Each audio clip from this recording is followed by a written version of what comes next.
자, 여러분 안녕하십니까? 반갑습니다. 오늘 민사집행법 48강을 함께 하겠습니다.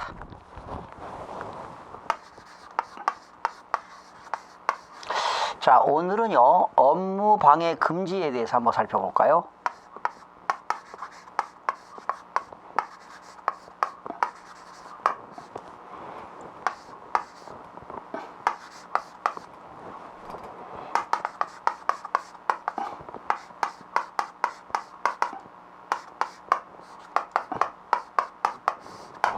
업무방해 금지입니다. 업무방해 금지. 여러분 기업에서요 이런 경우 있지요.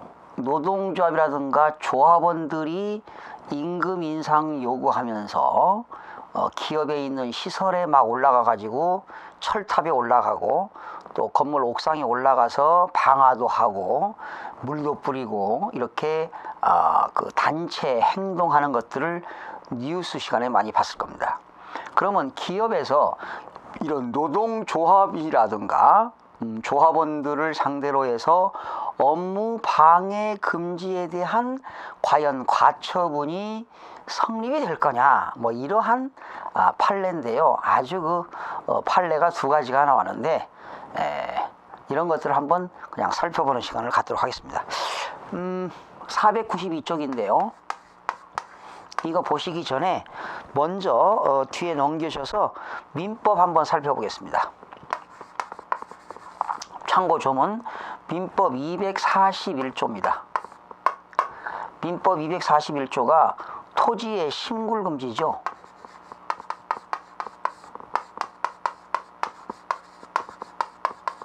여러분, 심굴이라고 하는 게 뭐예요? 그 공사할 때 지하 뭐 2층 3층 할 때 지하 주차장을 만들 때는 땅을 파들 거 아닙니까? 이렇게 땅을 깊게 파는 것을 심굴이라고 합니다. 그래서 제목은 토지의 심굴을 금지한다, 이런 얘기인데요. 토지 소유자는 인접지 집안이 붕괴할 정도로 자기의 토지의 심굴하지 못한다. 그러니까 심굴을 하게 되면 옆에 있는 땅에 집안이 붕괴된다, 이런 얘기지요. 그러나 충분한 방어 공사를 할 때는 그러하지 아니하다. 그러니까 심굴 공사를 할 때는 충분한 집안이 붕괴되지 않도록 방어 공사를 해야 되는 거지요. 그래서 이때 공사 중지 가처분 뭐 이런 것도 하게 되잖아요. 그 다음에 민사집행법 300조가 되겠습니다.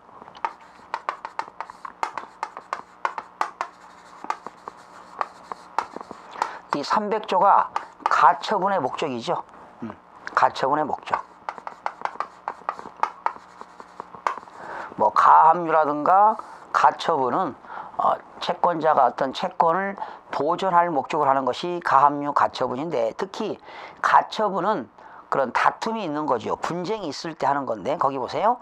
다툼의 대상에 관한 가처분은 현상이 바뀌면 당사자가 권리를 실행하지 못하거나 이를 실행하는 것이 매우 곤란한 염려가 있을 때 가처분을 하게 되는 거지요. 뭐 이런 거죠. 공사중지 가처분, 처분금지 가처분, 점유 이전금지 가처분, 뭐 방해금지, 업무 방해금지 가처분, 여러 가지가 있잖아요. 접근금지 가처분, 뭐 이런 거 있습니다. 가처분은 다툼이 있는 거지요. 다툼이 있는 권리관계에 대하여 임시의 지위를 정하기 위하여 할 수 있다. 이 경우 가처분은 특히 계속되는 권리관계에 끼칠 현저한 손해를 피하거나, 그죠? 현저한 손해를 피하거나 급박한 위험을 막기 위하여, 그 밖에 필요한 이유가 있을 경우에 하여야 한다. 이런 것도 있죠. 경업금지 가처분이라고 들어보셨나요? 제가 강의했는데, 제가 비디오 가게를 팔고 갔습니다. 팔았는데 팔고 인근 지역에서는 비디오 가게를 하면 안 되겠죠. 근데 장사가 잘 되니까 내가 운영하는 가게를 처분하고 그 인근 지역에다 또 비디오 가게를 차렸다면 이것은 경업금지 가처분에 해당이 된다는 거죠. 그러니까 이런 사업체를 양도양수할 때는 반드시 특약을 특별한 약정, 특약을 맺어야 된다는 거죠. 그러니까 매도인은 인근 지역에서는 이러한 업을 하지 않는다는 그러한 특약을 맺어야 되겠죠. 자, 헌법 33조가 나왔습니다. 우리나라 최고의 법이 헌법인가요? 헌법 33조에는 근로자의 뭐가 있죠? 근로 노동 3권이 있죠. 단결권, 단체 교섭권, 그리고 단체 행동권. 이것이 근로자의 근로 조건을 향상하기 위한 3권이 되겠죠. 헌법 33조에는 근로자의 권리가 있습니다. 단결권, 단결권, 단체 교섭권, 단체 행동권이 있습니다.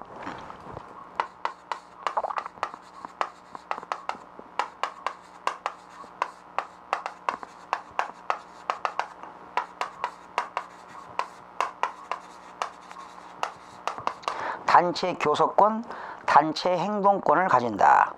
여러분, 공무원들도 가질 수 있나요? 그렇죠.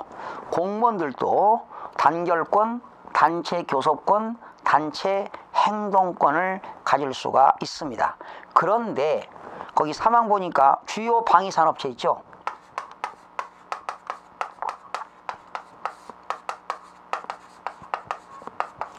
주요 방위사업체에 종사하는 근로자는 단체 행동권은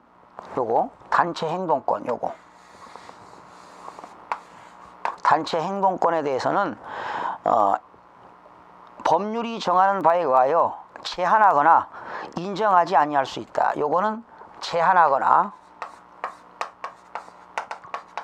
인정을 하지 않을 수 있습니다. 뭐에 대해서? 주요 방위 산업체에 대해서는 단체 행동권을 제한하거나 단체 행동권을 인정하지 아니할 수 있다. 인정하지 않는다. 주요 방위 산업체는 단체 행동권을 인정하지 않는다는 그런 헌법의 내용이 나와 있습니다. 이 492쪽의 판시상을 한번 보시겠는데요. 이게 회사의 사용자는 누굽니까? 회사를 운영하는 사람이지요. 근로자는 누굽니까? 노동을 하는 사람이지요. 거기 사용자가 기업 시설에 대한 방해 배제 내지는 방해 예방 청구권을 피보존 권리로 하여 노동조합과 소속 조합원을 상대로 임시로 지위를 정하는 가처분을 구하거나 같은 내용의 본안 소송을 제기할 수 있는지 할 수 있다는 겁니다. 회사의 사용자는 근로자들을 상대로 해서 기업 시설, 공장이라든가 또는 여러 가지 공장 재단에 대해서 기업 시설에 대해서 방해를 배제하거나 방해 예방 청구권으로 인한 가처분을 할 수가 있다는 이야기입니다. 그런데 기업에서는 그러한 사용자가 근로자들을 상대로 해서 업무 방해 금지 가처분을 한다는 것은 신중하게 결정해야 된다는 그러한 내용이죠. 분쟁이 심해지면 노사 분쟁이 심해지면 기업에도 엄청난 손실, 역시 근로자들도 정신적, 육체적, 금전적으로 손실이 많고 역시 국가적으로도 손실이 크기 때문에 어떤 노사 간의 자주적인 해결이 필요하다. 이런 결론을 도출할 수가 있죠. 그러나 기업은 사용자는 본안 소송을 제기할 수가 있다는 겁니다. 두 번째입니다. 임시의 지위를 정하는 가처분 집행에 의하여 임시의 이행 상태가 작출된 경우 본안 소송의 심리에서 그와 같은 임시적, 잠정적 이행 상태를 고려하여 본안 소송을 당부를 판단하는지 및 임시적, 잠정적 이행 상태가 계속되는 동안 계속된다 이거죠. 피보존 권리에 관하여 가처분 집행과 별개의 새로운 사태가 발생할 경우 이를 본안소송 후 심리에서 고려하여야 하는지 여부 적극입니다. 그러니까 이 노사가 말이죠. 그 노동자들이 그러니까 근로자들이 그런 임시적으로 그런 단체 행동을 하느냐 아니면 이것이 계속적 기간이 좀 길어질 것이냐 그죠? 계속된다고 한다면 기업에 막대한 손실이 있기 때문에 업무 방해금지 가처분이 성립된다는 거죠. 그러나 어떤 일시적이라고 한다면 꼭 이렇게 업무 방해금지 가처분까지 꼭 가야 될 것이냐 하는 것이죠. 그러니까 계속적으로 이런 이런 이행 상태가 그 기업의 시설에 대해서 그 이행 상태가 계속되는 동안 피보존 권리에 관해서는 본안 소송에 대해서 가처분을 할 수 있다는 그런 판례가 되겠습니다. 세 번째 보세요. 사용자가 기업 시설에 대한 방해 배제 내지 방해 예방 청구권을 피보존 권리로 하여 노동조합과 소속 조합원을 상대로 업무 방해금지 가처분에 이어 같은 내용의 본안소송을 제기한 사안에서 원심으로서는 가처분 집행의 결과로 작출된 상태를 고려할 필요 없이 가처분 집행과는 별개의 새로운 사태가 발생하였는지를 심리하여 본안 정부의 당부를 판단하였어야 함에도 이러한 판단에 나가지 않는 원심 판결을 파기한 사례입니다. 그러니까 업무 방해 금지를 할 수 있어요, 가처분을. 그러나 그런 사태가 계속적이고 이루어진다면 당연히 본안 소송을 해야 되겠지만 일시적으로 이루어진다면 꼭 본안 소송을 해서는 아니 되고 이런 자주적으로 노사 간에 해결을 해서 그건 손해를 줄여야 된다는 것이 그러한 판례가 되겠습니다. 그래서 판결 요지 한번 볼까요? 사용자는 기업시설에 대한 방해 배제 내지 방해 예방 청구권을 피보존 권리로 하여 노동조합과 소속 조합원을 상대로 임시의 지위를 정하는 가처분을 구하거나 같은 내용의 본안 소송을 원칙은 제기할 수 있다 이런 얘기죠. 이때 헌법이 근로자의 단결권과 단체 교섭권과 단체 행동권을 보장하고 있다 있죠. 헌법에서는 3권을 보장하고 있어요.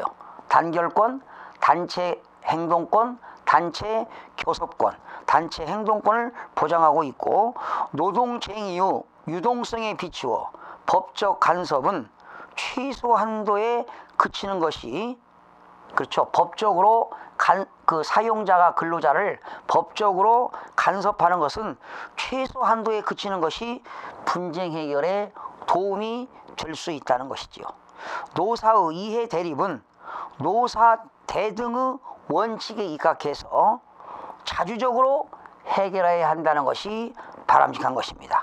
그런 점에서 보존의 필요성이나 방해 배제 내지 방해 예방 청구의 필요성을 판단할 때는 그렇지 고도의 신중함을 요한다는 겁니다. 신중하지 못했다가 업무 방해금지 가처분으로 본안 소송을 하게 되면 감정 대립으로 골이 더 깊어져서 기업에도 막대한 영향을 미치기 때문에 고도의 신중함이 필요하다는 그런 대법원의 판례를 살펴봤습니다.